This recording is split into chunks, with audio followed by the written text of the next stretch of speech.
Greetings, Fright Nights and Monster Girls. I'm Count Jackula. And I'm the horror guru. And we just saw, well, I just saw Ex Machina.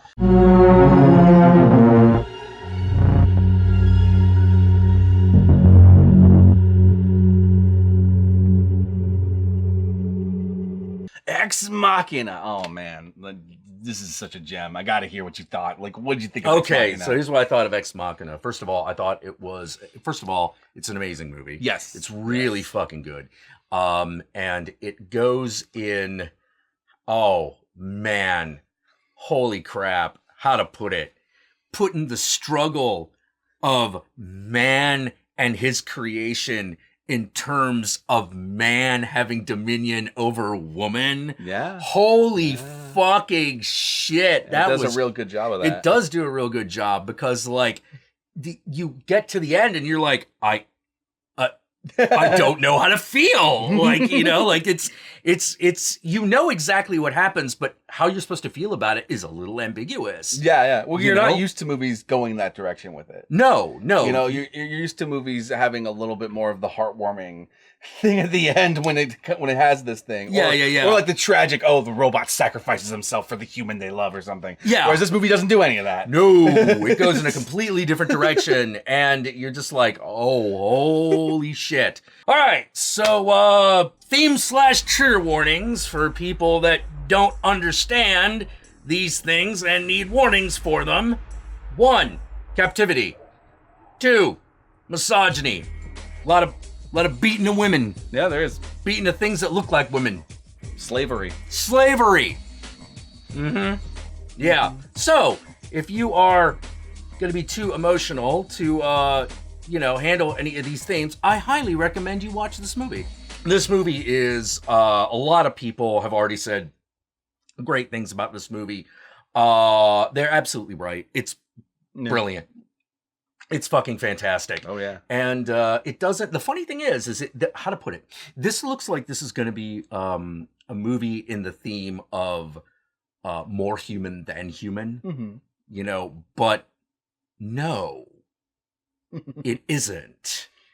But it's because it has a very particular twist at the end, which we'll get into after the spoilers. This movie was... Man, what can you even fucking say? Okay, here's the setup. A guy is invited by his boss to hang out at his, like, palatial, secluded estate in the middle of, like, the Montana mountains or something. And his boss is, like, a weird cross between, like, a Mark Zuckerberg or, like, a Elon Musk. Like, this rich billionaire who made tech money. Yeah, there's a lot of fucking Zuckerberg in this character. Plays by Jason Isaacs from, you might remember as Poe Dameron from the Star Wars movies. Yeah. Actually, the main character is played by the dude who played General Hux in those Star Wars movies, too. Yes. Yeah, so if you're like, oh, hey, those guys have been in movies together. Yeah, no, they have. Except instead of a British accent, he's using an American accent in this movie. Yeah, they're talking like Americans. One's talking like an American tech nerd. The other one's talking like a tech nerd trying to be a bro douche. He's a total bro douche. Oh, yeah. Well, that's why, like, Zuckerberg comes to mind, right? You know. Well, the thing about Zuckerberg is that the movie kind of presented him as a little bit more of a bro douche, but in real life, he's more like a fucking automaton human. Yeah. This movie actually did that, too, where, like, the boss character is absolutely, at the end of the day, the most robotic. You know, he doesn't act robotic, but he does not do the robot, at the end of the day, he's putting on airs. He's performing. Yeah. Everything that seems like everything he does to interact with people is forced. Yeah. And it feels forced and it looks forced. And dude did a great job doing that. Oh yeah, he did an excellent job. It's one of the best performances I've ever seen him give. Oh God, yeah. Like you thoroughly despise this man, very quickly, because he just makes you uncomfortable. He's very dodgy, but he's always trying to, like, make you feel okay, bro. You know? Huh? Hey, bro, chill out. It's fine. Chill out. It's fine. You're like, I'm not. What's not the employer thing? Let's just sit down and have a beer. It's like, yeah. And it's as uncomfortable and cringy as it should be. He rides this really perfect line between being uncomfortably forced and surprisingly charming. It's weird. Yeah. Yeah. Well, I mean, he comes off as like a complete like narcissistic. Oh yeah. Fucking which he is. Psychopath. Which he is. Yeah. Yeah, he is. And he is a complete psychopath. But basically, like, he put on this competition at his work. And whoever won the competition would get to go and vacation with him up at his vacation home in the mountains. Yeah. But it turns out that it is actually a ruse in order to find the best programmer at his company, so that programmer to come to his house and perform a Turing test on this AI he developed. Yeah, which is the girl on the cover of the poster and everything. And basically a majority of the movie is this test. Yeah. Yeah, to find out whether she can pass as human. Yep. Yeah. And a lot of philosophical discussions in between that. Yeah, there are quite a number of philosophical discussions. There's a lot of discussion of man and his symbols. Yes. You know, the Mask of 1,000 Faces. I love that, like, almost every single question that anyone's ever brought up about how would you determine the difference between a human and an actual artificial intelligence, all of those questions come up at different points in the movie. Yeah. Which leads to different tests that they perform. Yeah. And it basically comes down to whether or not you believe the actions at the end of the movie are actions that a person would do. Yeah. And the movie does not tell you. It does not give you an indication one way or the other, how you're supposed to feel one way or the other. Yeah. It doesn't tell you how you're supposed to feel. It gives you all the tools you need to come to your own conclusions. Yeah. In a really good way. Yeah, in a really good way. So I feel like we might as well just go on to spoilers. Sure. That's a lot of people. Well, one thing I do want to say before we do that is that one of the things that's not mentioned a lot when talking about this movie is that at the end of the day, this movie is a science fiction movie, but it's also a thriller. Oh, and, yeah. Oh, God, yeah. Almost every review I read when this movie came out, like, didn't bring that up. And so it was really surprising when I first sat down and watched it. And I'm just like, oh, wow, this is, like, actually, like, really, really creepy. Like, yeah. It's really weird. It does feel like one of those older 90s thrillers that was made in the wake of Silence of the Lambs. Oh yeah. You know, as far just as about an AI. Yeah, just about an AI. Yeah. You know, very, very science fiction though. It's directed by Alex Garland, who, if you've seen Annihilation this year, this was the movie he did before that. Annihilation. He wrote a lot of scripts before that for people like Danny Boyle and stuff, but these were the two movies he directed. Yeah, he's really good at getting across things that are inhuman. Yes. You know. And what I love about this movie is how uncomfortable an atmosphere he builds over the course of it. Yeah. Yeah, everything is super uncomfortable. And that's all I just wanted to say before we got to the spoilers. All right, let's go to spoilers.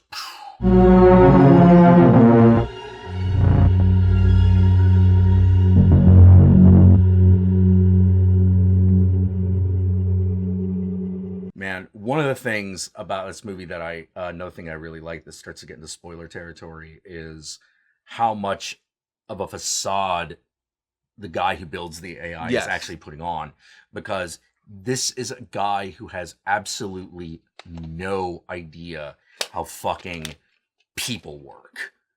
And that's broken. That's why he can't perform the test. Because he is so incapable of understanding people. He can't do it. He's narcissistic. He's impatient.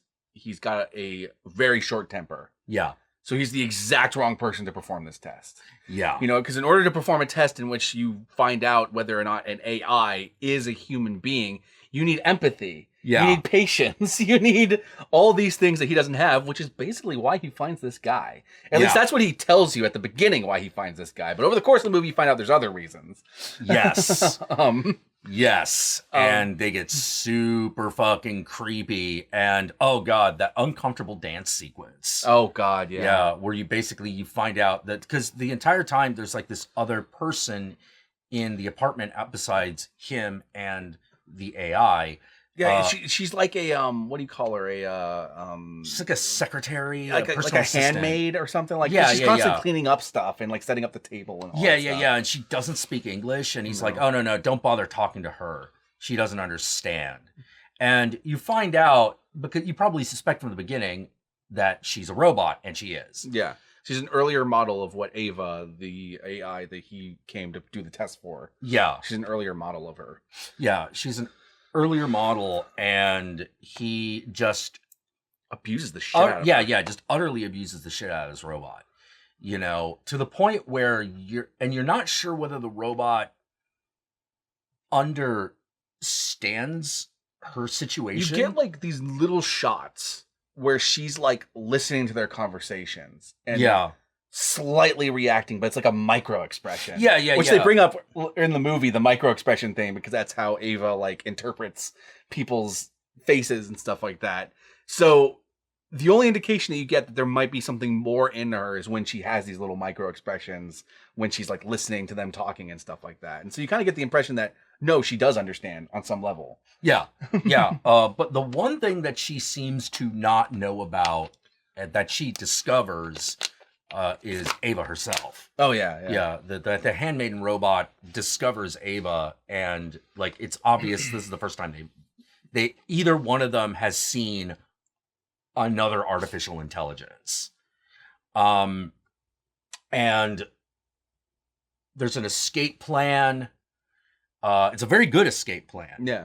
It's a very good escape plan. Well, here's one of the first big twists in the movie is that you basically find out over the course of the movie, the main character starts to develop a intimate relationship with the robot. She's very Ava, Ava, the main AI. She talks with him about like wanting to go on dates and wanting to do all this stuff, and like asks him all these uncomfortable questions when he's asking her uncomfortable questions. And over the course of the movie, it becomes clear that on some level he cares about her. Yeah, and the robot may or may not be interested in him. So he basically concocts this plan because he finds out that if she turns out regardless of how this test turns out, the plan is to basically wipe her memories and create a new model later that will be better. And so he basically concocts this plan to break her out, to save her from the abusive God that created her, the God in the machine.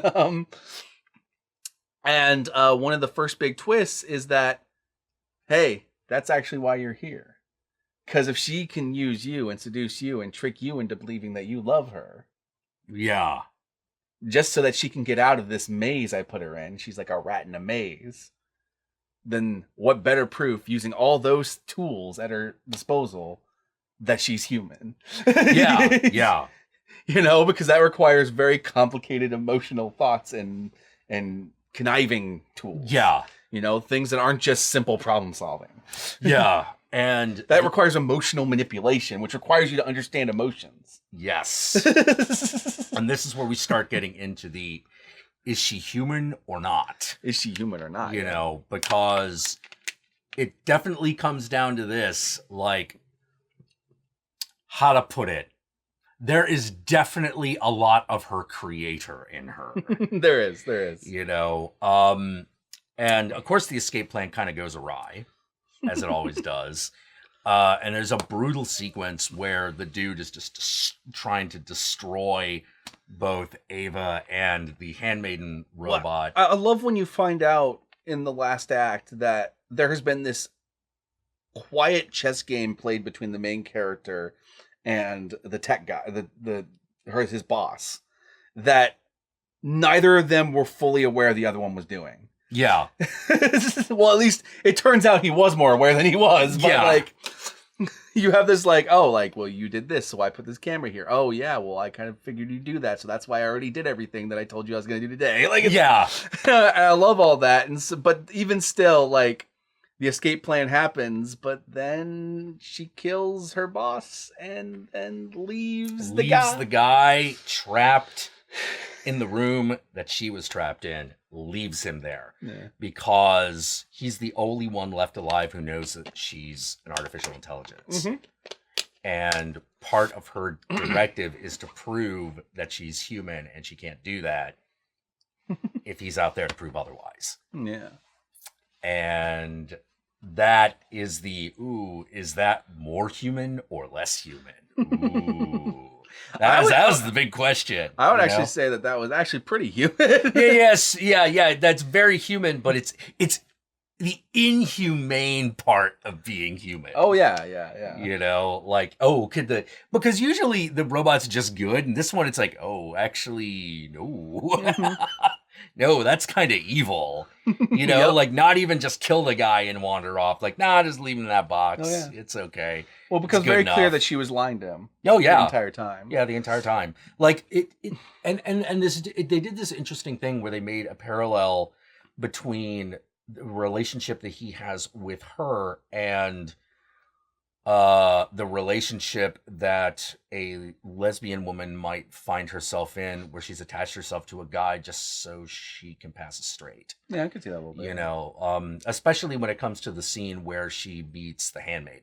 Oh yeah. You know, that is the moment of actual like tenderness and caring on Ava's part. You are one of me. You know? Yeah. You are like me, but then the boss destroys the handmaiden and she kills the boss. She kills him and leaves dude in the box and wanders off. Well, what I really like about it is that the movie never outright tells you, oh, is this more human or whatever. But if you pay close attention to the movie, the implication at the very end is that, oh, she is. She's passed the test. Yeah.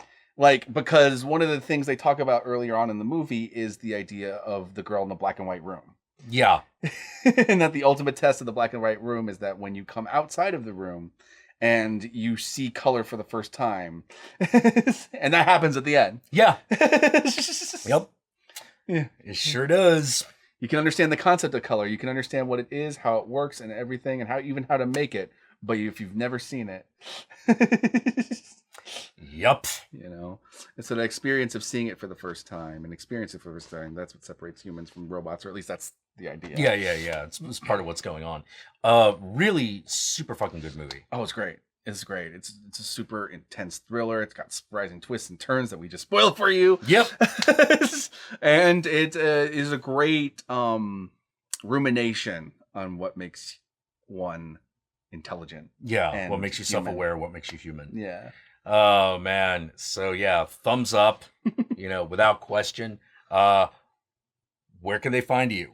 They can find me at The Horror Guru on Twitter and on Twitch, and look up The Horror Guru or Blood Splattered Cinema on YouTube, and you'll find my channel. Also on Facebook.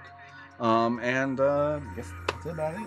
Yeah. And you can find me at Count_Jackula on Twitter. You can find me on Twitch. I'm probably going to be streaming that Battle for Azeroth as soon as fucking I can log on or something. It's fucking son of a bitch. It's like first day and like everyone's just sort of like log on. Everyone's logging on. Everyone's downloading the patch who haven't already pre-downloaded it. Yeah, and so it's just right now. It's day one's a mess, But it'll happen eventually. And remember, we always stream here at 6 p.m. Pacific Standard Time on Thursdays and 9 p.m. Pacific Standard Time on Sunday. We hope to see you there. So until next time, remember, Ave Satanis, Satan and I love you very much, and keep watching fucked up movies.